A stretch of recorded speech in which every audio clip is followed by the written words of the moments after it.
Добрый день, уважаемые коллеги, и мы начинаем наш круглый стол. Сегодня мы обсудим основные направления послания президента Российской Федерации Владимира Путина.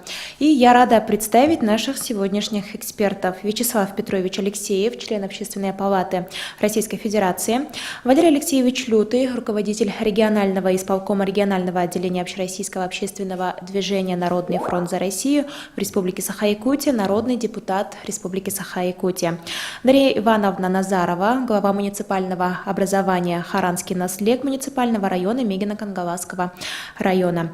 Лариса Рашидовна Панькова, заместитель директора Якутпромстрой, член Общественной палаты Республики Саха-Якутия.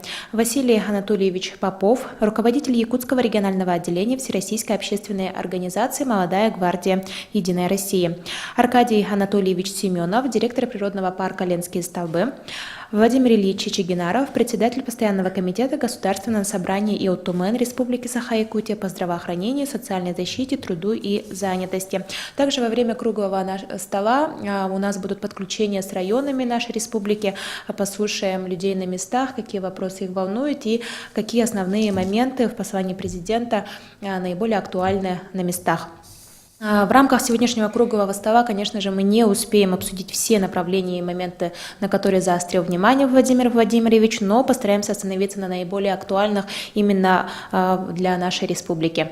Ну и хотела бы наш разговор начать с подключения с городом Мирный Мирнинского района. У нас на связи заместитель председателя профсоюзной организации «Профалмаз» Константин Борисович Дегтярев. Константин Добрый Борисович, день. да, здравствуйте. Вы нас видите, хорошо слышите? Да. Хорошо, пожалуйста, вам слово. Какие основные направления вы отметили? Значит, прежде всего, в послании, что не могло порадовать, и президент подтвердил, это развитие Дальнего Востока и Сибири, что это является важнейшей задачей. В этой связи, в связи с развитием Дальнего Востока, конечно, жители Мирнинского района, членов профсоюза «Профалмаз», нашей общественной организации, часто выступают вопросы, связанные со строительством круглогодичной дороги Белюй, моста через реку Лена. Учитывая, что на сегодняшний день отсутствие круглогодичной дороги, нас волнуют вопросы реконструкции существующих аэропортов. Два наших серьезных подразделения, это Айхальский город и Удачнинский, располагаются в населенных пунктах за 500 километров от города Мирного на север. Имеют один аэропорт Полярный, через который осуществляется авиасообщение. На сегодняшний день есть проблема с реконструкцией, я считаю, это, наверное, в части аэропортов первоочередная проблема аэропорта Полярный. В том числе сейчас ведутся переговоры, в том числе, и, я так понимаю, с федеральным центром по реконструкции аэропорта, существующего в городе Мирном, о строительстве новой взлетно-посадочной полосы. Конечно, эти вопросы в том числе волнуют и трудовой коллектив компании «Алрос», и ее дочерних предприятий, которые тут проживают непосредственно на территории Мирнинского района. Что касается поддержки семьи, несомненно, нас это порадовало, потому что действительно, я как представитель общественной организации, мы поддерживаем всецело те начинания правительства, о чем сказал президент. Нам удалось в начале 2000-х поднять рождаемость. Честно говоря, и у нас это видно. Единственной такой проблемой, я не знаю, наверное, положительного характера является то, что мы до сих пор у нас не получается, в наших школах средних общеобразовательных вести односменный режим обучения для учеников, потому что у нас тоже произошел на территории Мирнинского района бум рождаемости, и, соответственно, сейчас просто фактически нет возможности, в одну смену наших детей обучать. И еще одну тему я хотел бы выделить, связанную с национальной программой по борьбе с онкологическими заболеваниями. Мы всецело поддерживаем, наверное, это направление, связанным с выделением денежных средств. Я так понимаю, сумма достаточно приличная, о чем говорит президент. Это 1 триллион рублей на национальную программу и создание специализированных, высокотехнологичных, современных центров. Ну, вот такие основные вопросы мы обсуждали по результатам послания президента. Хорошо, Константин Борисович, спасибо, благодарим вас. Давайте продолжим, Вячеслав Петрович. Так, уважаемые коллеги, действительно состоялось очередное послание президента Российской Федерации Владимира Владимировича Путина после его избрания президента на новый срок. Вот особенностью, на мой взгляд, вот данного послания является то, что тут уже четко шел разговор и поставлены задачи в части социального и экономического развития страны. Об этом говорилось в основном в целом по посланию. И, конечно, тут есть определенная последовательность в связи с тем, что вот были приняты майские указы. Сегодня у нас в стране сегодня уже разрабатываются национальные проекты. И в этом плане вот четко он поставил приоритеты. И когда говорится о сбережении народа, он сегодня уже поставил конкретную задачу перед органами государственной власти, перед гражданским обществом, перед политическими партиями, перед религиозными организациями, средствами массовой информации. И практически говоря об этих основных проблемах, он уже четко говорил, что мы должны сделать для того, чтобы сберечь нашу страну и вот, увеличить численность населения. Да, действительно, вот прошлый год, 2018 год, да и вот предыдущие годы еще раз показали то, что у нас снижается рождаемость, хотя были приняты меры, и они дали хорошие результаты, но, к сожалению, вот последние годы у нас уже идет определенный спад. И в этом плане он четко говорил, вот каким образом поддержать семью, каким образом поддержать молодежь. И тут уже не только говорится о тех моментах, которые вот по социальным гарантиям, да, очень много сказано, по индивидуальному жилищному обеспечению, по экологии, по развитию экономики. И он очень много вопросов поставил перед и здравоохранением, и образованием, и иными отраслями в части развития отдаленных населенных пунктов. То, о чем мы с вами говорили на местах, то, о чем сегодня общество поднимает вопрос, вот на эти вопросы мы получили ответы. Конечно, это радует, и лично у меня вот появляется уверенность в том, что, помните, были указы 2012 года по повышению оплаты труда в бюджетной сфере учителям, врачам, работникам культуры, они сегодня выполнены. И вот когда поставлены такие конкретные задачи, я думаю, все это будет выполнено, и это все пойдет во благо жителей нашей страны. И особенно он четко оговорился по Дальнему Востоку. Мы с вами жители Дальнего Востока, и вот то, что он поставил это на контроль, в прошлом году на экономическом форуме он поставил задачу с участием общественности внести предложение, разработать программу развития Дальнего Востока, и вот уже даже в своем послании четко сказал, что нынче осенью он заслушает все органы государственной власти, что они сделали за этот год в части реализации этого поручения. Это, нас всех обнадеживает. Будем работать. Вы затронули вопрос, касающийся семьи, улучшения демографии. Лариса Рашидовна, вот что вы можете сказать? Да, вот в связи с посланием президента красной нитью идет, что главное все-таки у нас в России – это человек. И ради человека мы все работаем, занимаемся своей непосредственной деятельностью, чтобы улучшить качество жизни. В частности, я как председатель управляющего совета коррекционной школы номер 34, да, очень часто встречаюсь, что там именно обучаются дети-инвалиды, и видно, как тяжело родителям в неприспособленных помещениях, и передвигаться детям на колясках, и в принципе воспитывать детей. И очень важно, что в послании Владимира Владимировича очень много было уделено именно семьям, где имеются дети-инвалиды, особенные дети, для которых предлагаются сделать и повысить уже с 1 июля пособие для детей-инвалидов до 10 тысяч, снижение нагрузок налоговых для семей с детьми. И, в принципе, для семей с детьми еще была очень предложена такая действенная мера. Это когда семьям, где рождается третий ребенок, устанавливать ипотечные проценты, вот сейчас поручено до 9% снизить, и это чтобы была не разовая акция при заключении договора ипотеки на улучшение условий, а чтобы это на весь период действия ипотеки, сначала вот 9, потом предложено до 8% снизить. Это очень важно, потому что доступные ипотечные программы, они позволяют развиваться и бизнесу. Так как я работаю в строительной организации, чтобы дальше продолжалось такими же темпами, какими поставлено, да, у нас вообще поставлена очень огромная задача по Российской Федерации в части обеспечения семей доступным и качественным жильем. А для этого люди должны иметь возможность эти квартиры на строительном рынке приобретать. А для этого нужно им создать условия. Тогда будет и развиваться строительная отрасль.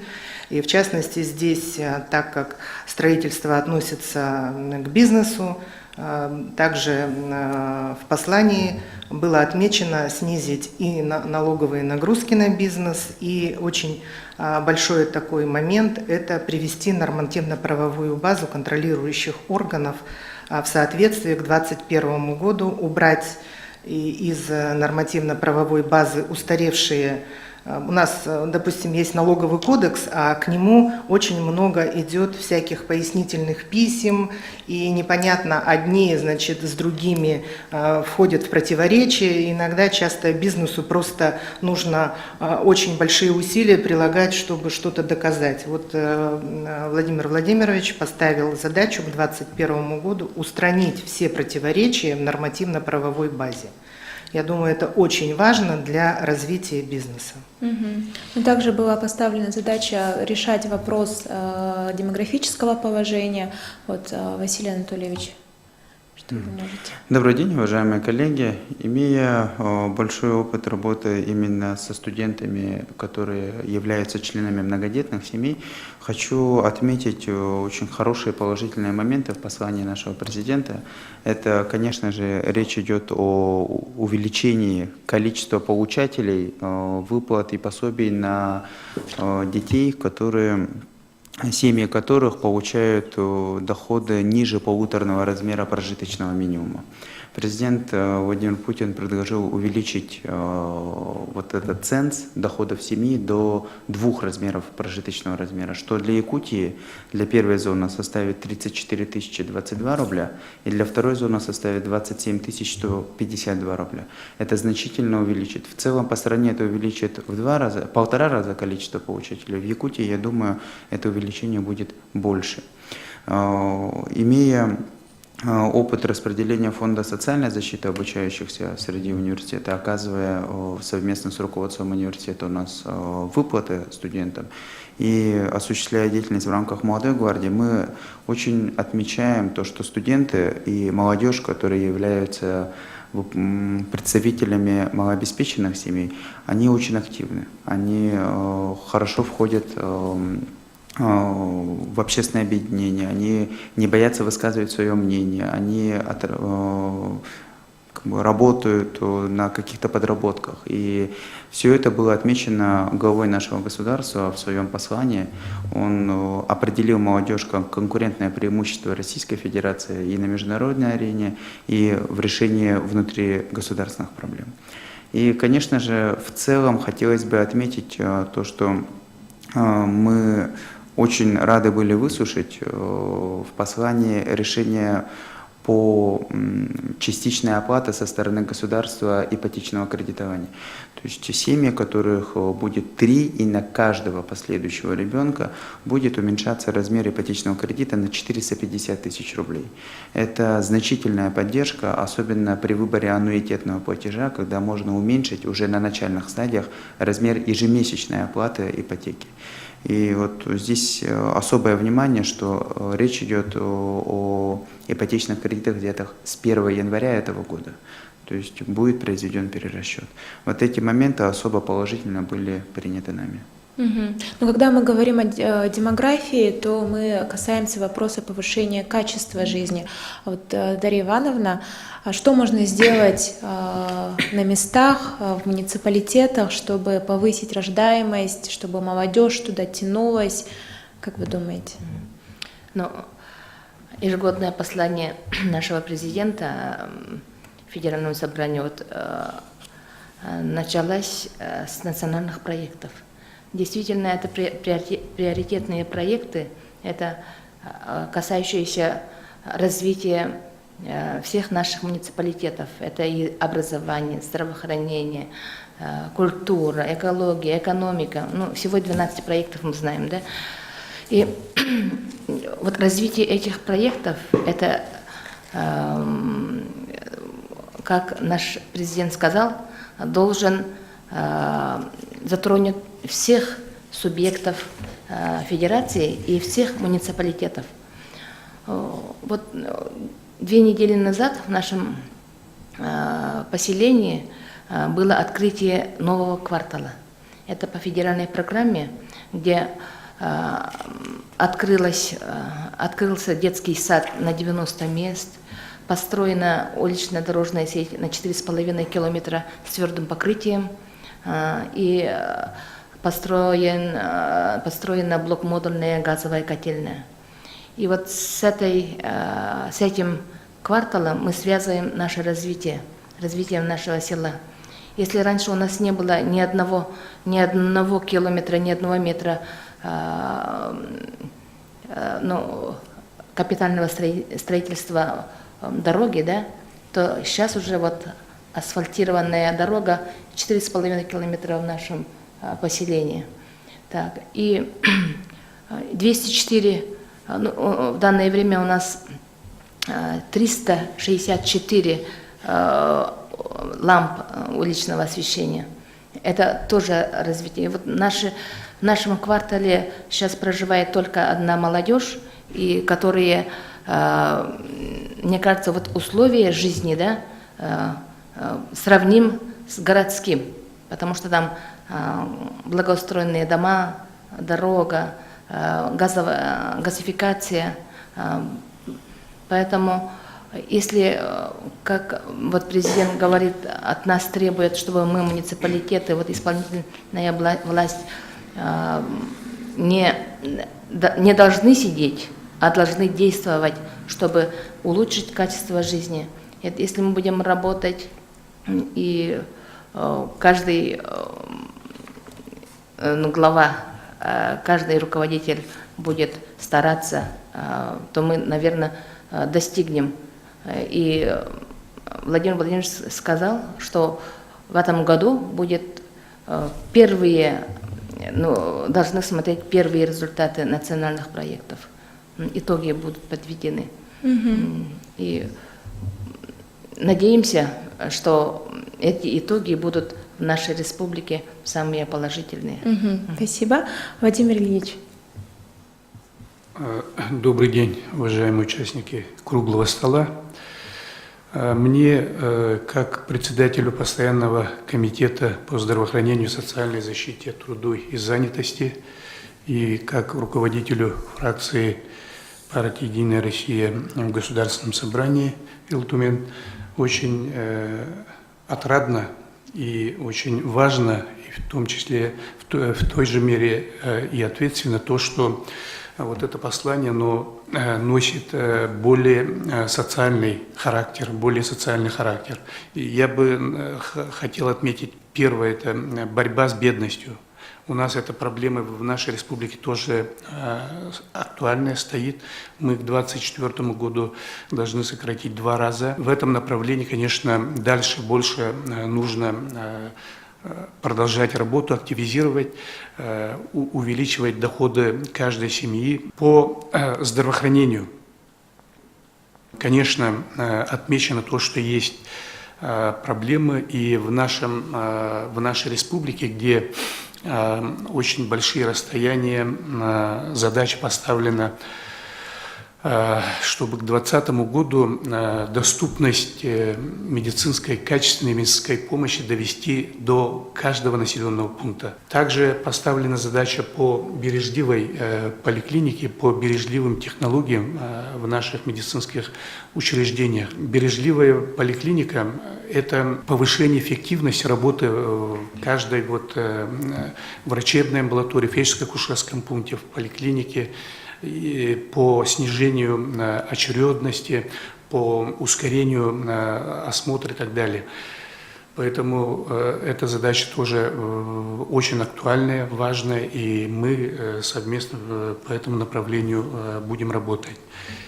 Далее, вот уже отметили тоже мои коллеги, борьба с онкозаболеваниями. Сегодня стоит задача по ранней выявляемости этих заболеваний.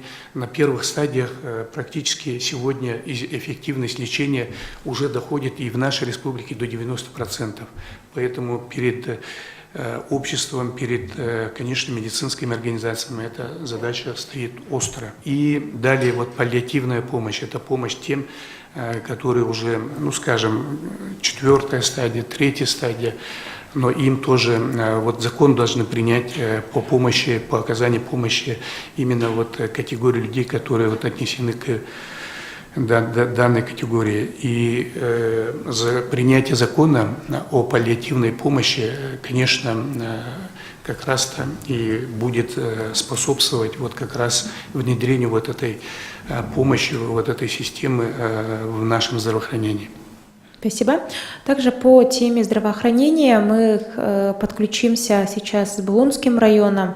На связи у нас поселок Тикси и директор Булунского центра социальной помощи семьи и детям Асаева Татьяна Николаевна. Добрый день. Накануне у нас было заседание Общественного совета по здравоохранению, где рассматривались проблемные вопросы по развитию здравоохранения в арктической зоне.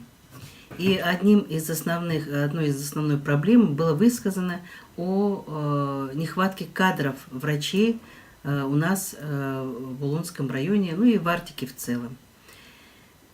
И предложение было от врачей о снижении возрастного ценза по программе «Земский доктор». И к нашему удивлению, вечером, слушая послание президента, мы услышали о том, что будет снижен возрастной ценз по программе «Земский доктор». Мы считаем, что это правильное решение и надеемся, что в связи с этим предложением у нас наконец-то в арктических районах приедут хорошие, опытные врачи. Большое внимание уделено социальному блоку, и мы тоже с радостью, арктически приветствуем с радостью этот вопрос о поддержке молодых семей, по снижению ставок на ипотечные кредиты, о том, что будут у нас строиться детские сады, увеличится строительство образовательных учреждений. Ну и самое основное, что мы сделали, какие выводы жители, о том, что это призыв к действию не только именно органов власти, но и нас, простых жителей нашей великой необъятной страны. Мы должны все вместе сплотиться и помочь нашему президенту нашей страны, Путину Владимировичу, в решении вот этих всех программ, которые он наметил. Работает программа «Земский доктор», там сняты ограничения по возрастному цензу. Там старше 50 тоже теперь могут подключиться, и это тоже будет серьезное подспорье по обеспечению кадрами наших отдаленных населенных пунктов. Как раз вот по кадрам сказали, сегодня вот большое подспорье будет для наших жителей предпенсионного возраста. Вы помните, вот подняли пенсионный возраст, и сегодня у нас возникают проблемы у людей предпенсионного возраста. И вот то, что разрешили земский доктор, земский учитель, люди с опытом, действительно те, которые свою профессию знают, они сегодня имеют реальную возможность выехать на места. И это уже большое подспорье для наших сел. Действительно, врачей на местах, особенно по северным районам, у нас не хватает. И я думаю, что это для нас будет большой помощью. И потом, мне еще понравилось то, что Владимир Владимирович четко поставил задачу по упорядочению социальных доплат. Вот у нас в связи с пенсионной реформой и так далее сегодня появились дополнительные доплаты, но, к сожалению, как только с учетом доплат достигает до прожиточного минимума, люди перестают получать эти доплаты, и у них, наоборот, идет снижение. И вот сегодня четко говорили, я думаю, что в этом плане будет уже наведен определенный порядок. И, конечно, это уже большое дело. И в борьбе с бедностью вот четко говорилось по трудоустройству, да, и конкретно сегодня у нас, вот, допустим, социальные контракты вот на селе сегодня очень хорошо используют, то есть дать людям возможность зарабатывать деньги, то есть, значит, тут они могут и каким-то своим предпринимательской деятельностью заняться и так далее, это тоже, значит, большое дело. И для нас, вот особенно профсоюзников, приятно то, что четко говорились по оплате труда. Зарплата должна быть достойная. Вот то, что повышенная зарплата сегодня в социальной сфере, она должна сохраниться и повышаться, но наряду с этим должны повышаться уровень оплаты труда и иных категорий, в том числе и работников сельского хозяйства, промышленности, значит, увеличиваются доходы предпринимателей. Ты же это говоришь, ну, это еще раз показывает то, что у нас есть уже поставленная задача повысить благосостояние жителей нашей страны. Вот это, ну, очень приятно. И мне сегодня, вот в связи с этим посланием, вспомнилось послание 2014 года, когда Владимир Владимирович сказал, что мы должны сегодня обратить внимание на рабочие специальности, подготовку рабочих.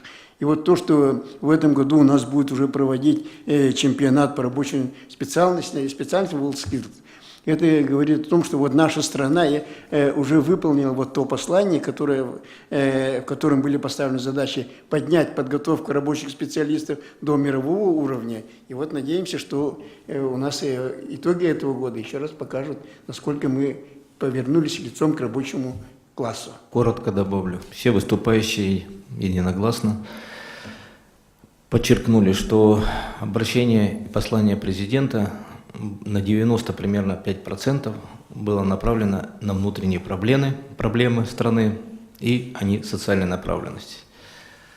И вот второе, что все отмечают, что было четко уловлено, вернее, та атмосфера, тот запрос от общественности, те вопросы, ну, в том числе Народный фронт, который ставил вопросы, изучая другие общественные организации, вот эти проблемы были озвучены, и, конечно же, решения. И я хочу подчеркнуть одно, вот, конечно же, согласен со всеми предыдущими выступающими, но еще президент отметил одну вещь.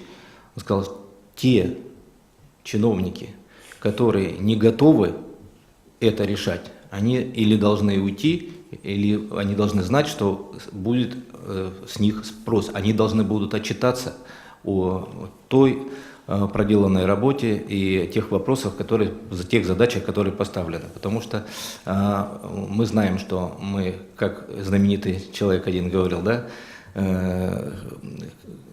знаменитая фраза «хотели как лучше, а получилось как всегда». Поэтому вот это вот важно тоже. Спасибо. И сейчас мы свяжемся с Нюрбинским районом, город Нюрба, и у нас на связи директор Мирюнской юношеской гимназии имени Василия Васильевича Алексеева Федор Федорович Татаринов. Рядом с вами также директор школы Тимофеев Игорь Иванович, общеобразовательная школа номер 2. Добрый день. По части образования вы что можете сказать, что отметили для себя?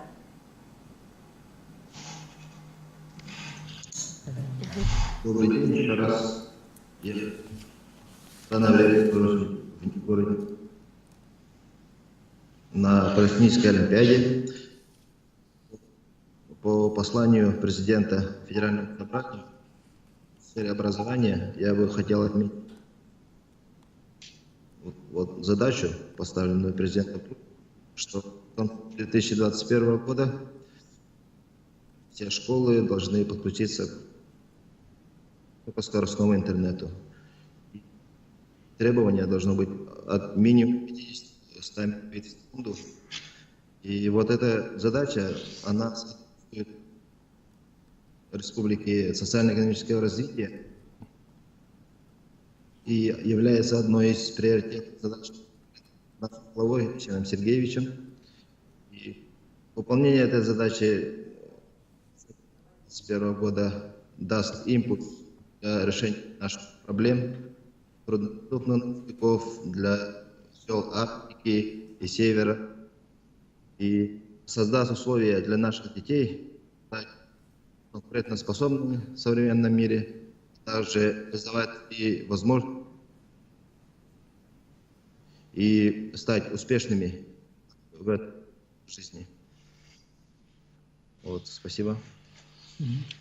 Также это мое мнение на послание Владимира Путина на запуск программы «Земли» к 2020 году. Учитывая острую нехватку учителей в сельском городах нашей республики, считаю, что программа «Земский учитель» может решить проблему дефицита учителей. В то же время предлагаю разработать механизм привлечения выпускников наших учебных заведений, чтобы программа «Земский учитель» была поддержкой местных кадров. Все. Спасибо. Валерий Алексеевич, есть что добавить? Нет, я хочу сказать, что еще очень важно было, прозвучало вот интернет, это, конечно же, правильно, но у нас проблема-то еще с отдаленными школами, это, конечно же, что не все школы даже имеют у нас сейчас канализации.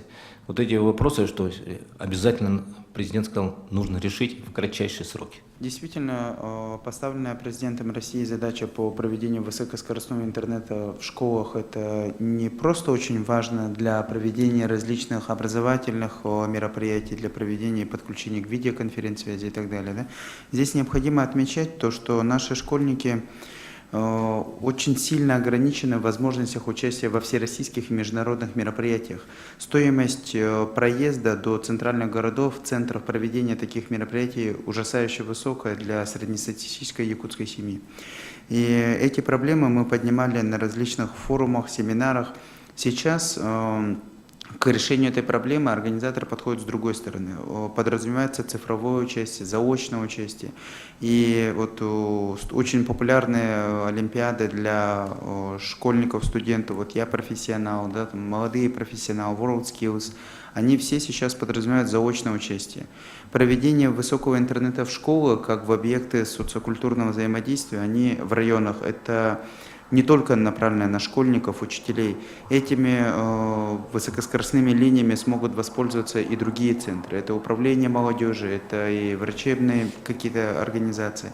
Хотелось бы, чтобы вот эти вот задачи президента, они выполнялись быстрее в этой части. Также хотелось бы затронуть вопрос программы «Земский учитель». Вот насколько сегодня актуально, не хватает, может быть, специалистов у вас? Мне кажется, да, вот земский учитель вопрос решит, потому что есть учителя, которые ходят в центральных районах без места работы, а вот эта программа, мне кажется, поможет в сельской местности. И вот насчет строительства школ, есть у нас в нашей республике во всех муниципалитетах как бы реестр, да, по плану строятся школы. Например, в нашем поселении школа должна построиться в 2020 году. Мы подготовили все уже документы, есть проект. Прошла уже госэкспертизу, в реестре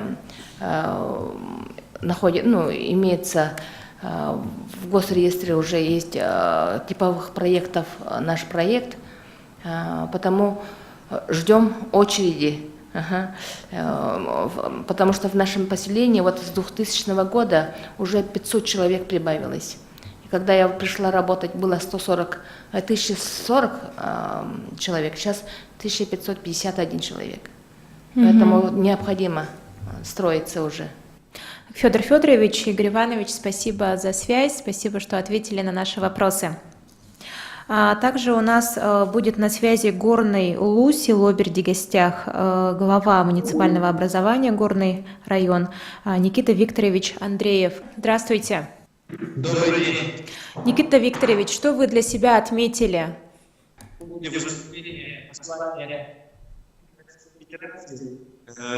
себя отметили, что У вас пропадает звук,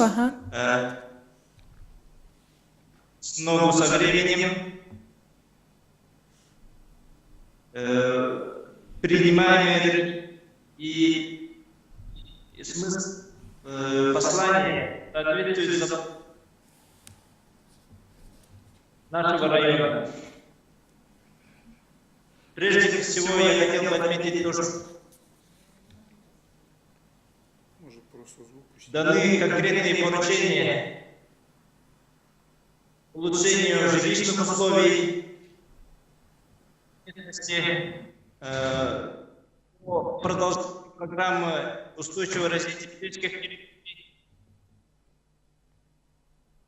и в части демографии, улучшение условий многодетных семей. В нашем районе более соответствует требованиям многодетных семей. И, конечно же, те, которые... Никита Викторович, вы случайно динамики не закрываете? У вас пропадает звук очень часто. Возможно, вы динамики закрываете. Нет. Угу. Да, продолжайте. Да, конечно. И, конечно, очень хорошие части сельского хозяйства, продукции и охраны. Спасибо, Никита Викторович. Никита Викторович, я бы хотела спросить у вас, вы затронули федеральную программу устойчивого развития сельских территорий. У вас есть готовый проект? Может ли какое-нибудь поселение попасть в эту программу? У нас есть готовый проект газификации, который имеет полностью документацию, экспертизу, полностью соответствует требованиям территории. Устойчивое развитие сельских территорий – это программа, самая такая программа, которая помогает развитию сельских территорий, понимаете, да? И поэтому я думаю, что в будущем финансирование этой программы будет увеличено. Потому что вот мы, например, вот построились, вот попали в эту программу, под программу «Компактное комплексное развитие, застройка сельских территорий», и где строится совместно и дорога, и школа, и социальные объекты, да?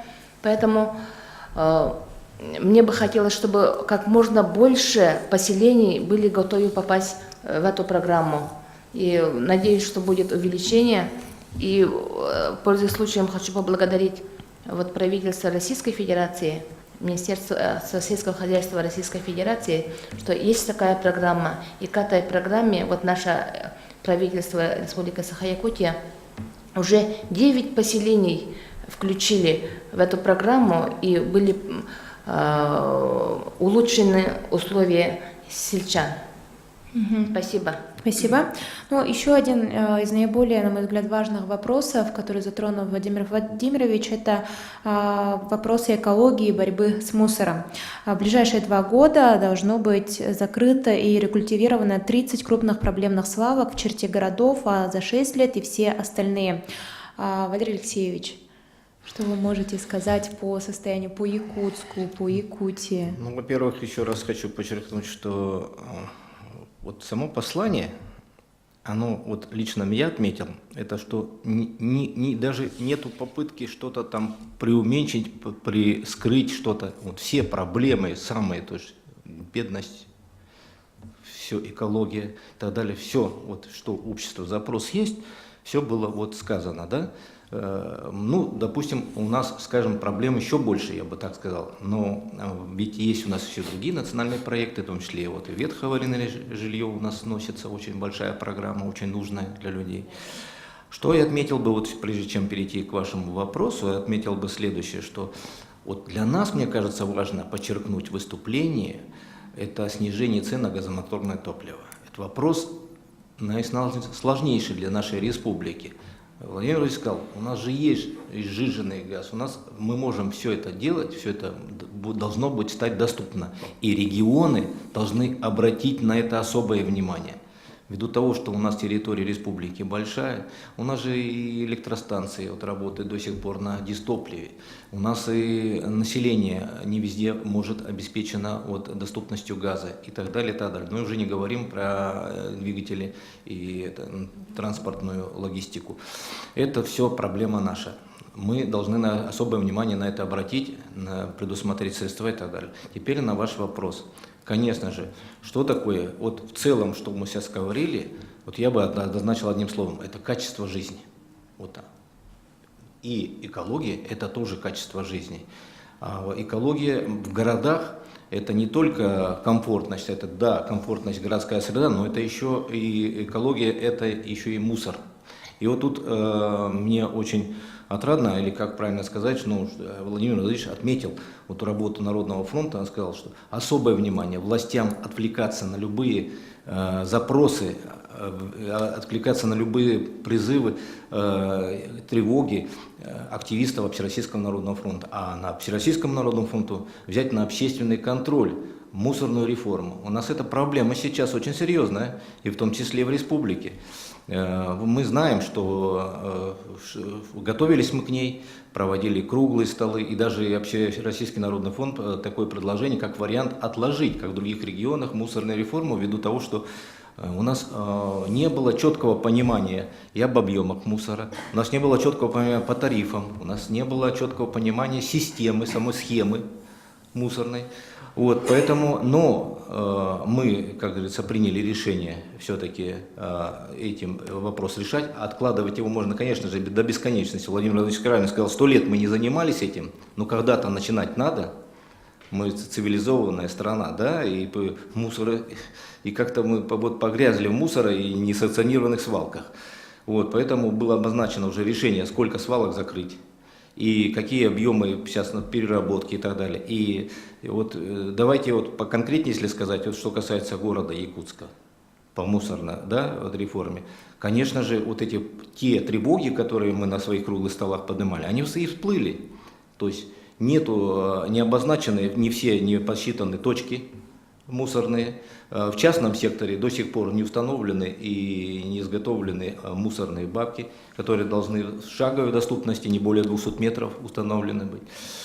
Так же, как мы предполагали, неясно, как берется плата. Управляющие компании сейчас начисляют и двойную плату, и учитывают в квартплате за мусор, не уменьшая при этом саму квартплату. И мы уже, Общероссийский народный фронт уже подготовил и направил прокуратуру. По городу Мирного, я сразу скажу, что у нас сейчас больше всего обращений.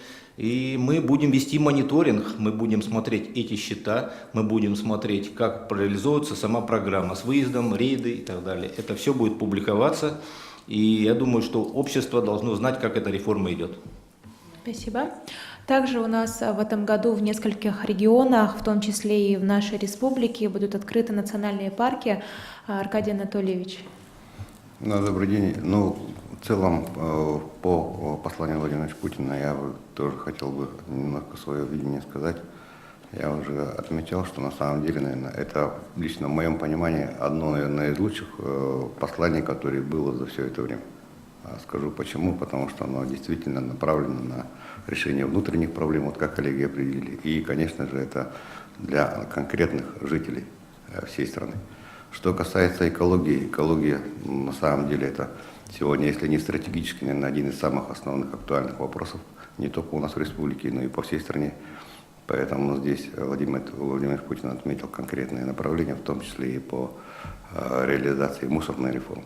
Это, наверное, одни из заболевших вопросов, как Валерий Алексеевич сказал, действительно, цитируя слова нашего президента, 100 лет этим вообще никто не занимался мусором. Я уверен, что в ближайшее время с мнением экологических экспертов, с общественностью, с помощью нашей общественной экологов, общественной палаты, с нашим Народным фронтом, мы с правительством республики наладим всю эту работу. В любом случае нужно строить мусороперерабатывающие заводы, нужно конкретно подходить к безопасной утилизации этих мусоров и захоронению. Но по территориям, конкретно по национальным паркам, да, у нас в прошлом году создались, вот мы, как вышло постановление о создании национального парка Ленинские столбы. В этом году, как Владимир отметил, в Алайском крае, в Алайском улусе будет создан национальный парк Кыталык. Это один из таких крупнейших, наверное, будет по территории 1,8 миллионов гектар. Также будет, в моем понимании, будет, наверное, присоединено к заповеднику, федеральному заповеднику Усть-Ленский, это Лаптеморской участок. На сегодняшний день территория республики, наверное, одна из таких, из всех регионов, у которых территория занимает на сегодня 38%, это особо охраняемая природная территория. На самом деле, вот, я не скажу, что у нас в республике все очень хорошо, да.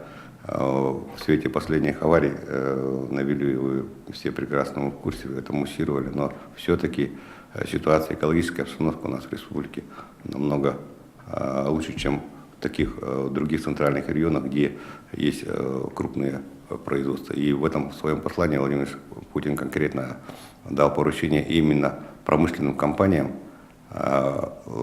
поставил задачу о перевооружении, чтобы выбросы в экологическую атмосферу были сокращены. И Осрочек, он жестко сказал, что давать в этот раз уже не будет. Поэтому в этом плане я уверен, что мы должны все сконсолидироваться и решить все поставленные задачи, которые были обозначены в послании.